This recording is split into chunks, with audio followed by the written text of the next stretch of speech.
kana boqolkiiba 80 waxa uu ka sameeysan yahay jawigu uu ku soo koray ani marka jawi waxaan ku soo koray oo aan aaminsanahay in rag aan ahay rag marka aad maqashid nin ma haya rag macnaheedu muxuu yahay inaad ka darajo koreeyo gabadha taa macnaheedu ma aha inaan dulmaayo waa kan xaris badanahay gabadha saan aaminsanahay wax badan aan tanazulnaa hadaa la isku dhaw waxyaabo badan aan fiirina وانا ودي بعسنها قبلها سيدا أمرك هذا أقول لنا لكن وحكوا جستو لكن ما جبت بوا معقولة إن تكأود بدنته وح معقولة ويان أود تكأود بدن ما تكرف فرق وعب صدق نينك كرسين نينك كهود بدن أما كحنت بدن الكرس أما كناك تمجع له نيك ناك مجع له قفل بو أقانو مل بلغي أقانو مفانت نينو حبها يسن مجورسان كرو وحو عبسنا ناكتا ويجا أود بدن تاي ناكتا سدان يلوح بدن وكسي فكرة سو سيدا درتيد أو نمك سيدا تيو بقان كورن قبل ولا شاء حدي الله صوفره إيه ولا هالك حدي الله صوفره أصلا تصوفره ما هي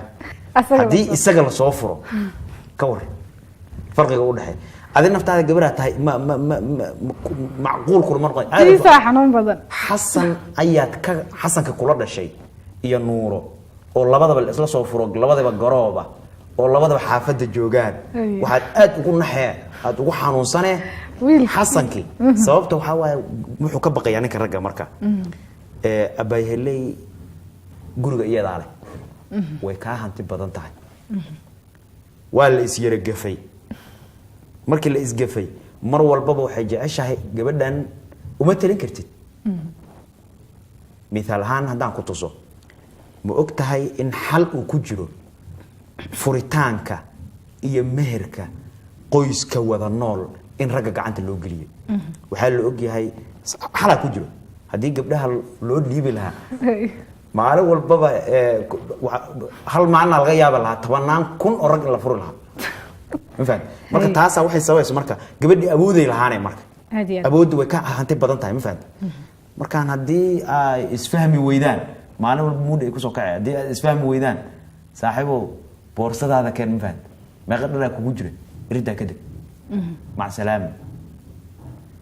waa wiliga kama kabanaysid waa waxyaabaha aadan u dul qaadan karin maxaa dhiba oo dheeraad ah oo meesha ku jiro hadii ninkan la furo feerta jabaysa kulay baxun baa la leeyahay oo lama furaayo orad iska tag baa la leeyahay ma roon ninka ragga waa ninka Soomaali waa nin isla qab weyn dhaqanaa jiro ma ogtahay dhaqanku bulshada waxa uu yahay sida adiga maqaarka uu ku yahay guursato laakiin waa aragnaa hadana gabdho yar yar oo aad u badan oo hadana niman waaweyn oo aabahood la daa guursado iyagoo caadi u arko bulshadana caadi u aragtaa sababtuna ay tahay dhaqaale tahay marka sida amal ayada hadana ninka ragga ah muxuu ku raacaa marka gabadha taasa marka dhalanayso wiilka gabadha waxyaabaha uu ku raaco waxa ay tahay daayari qurux waxyaabo kale waa jiraan gadaal ka imaanayaan laakiin waxa ugu horeyso gabadha ma yar tahay mana qurux badan